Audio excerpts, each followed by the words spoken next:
right? Yeah, I think we're going to have a little change in the way it feels outside, especially compared to this morning or yesterday morning. We had so many spots in the 60s.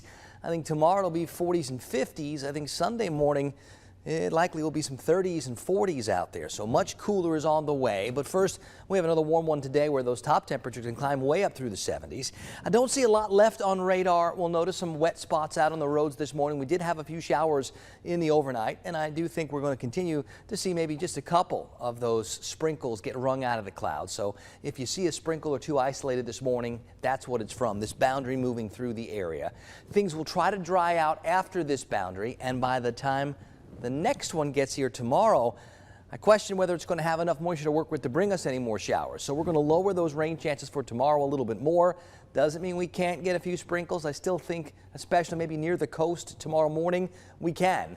But I'm not expecting widespread rains. Most of us aren't going to see a single drop. And then we'll bring in that breeze out of the northwest, freshen that breeze up a bit, and we're going to have some cooler air taking over probably for the early part of next week. It's 59 right now in Thomasville, 63 for Tallahassee and for Valdosta. Starting the day pretty warm, especially to the south and east. Look at Madison where it's 66 degrees. It's 65 at Wakulla, 64 at Lafayette High School, only 54 in Blakely, 57 Bainbridge, 58 in Camilla. So north and west a little cooler where the boundary already passed. South and east a little warmer where the boundary is moving through.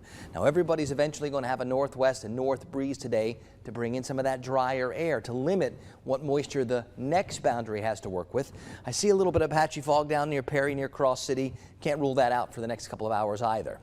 Here's that next boundary way off to the north and west, and as it works its way through the area, higher pressure behind it going to take over. That'll get down near the Gulf Coast and slide east, so we should get several days of bright, clear, dry, comfortable, but cool, especially I think Sunday morning and Monday morning being the coolest.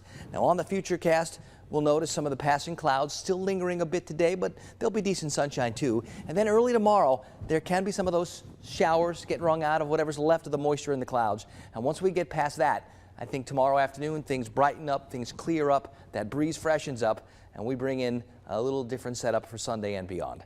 On the Gulf today, winds out of the northeast 8 to 16, seas 2 to 4 feet. Got the high tides first up this morning. They'll wrap it up around 8:30. 50s and 60s with that mixture of clouds and clear. Sun comes up 7:01. This afternoon, let's go upper 70s. We got there yesterday. We can get there again today. More clearing, at least the middle 70s for most of us.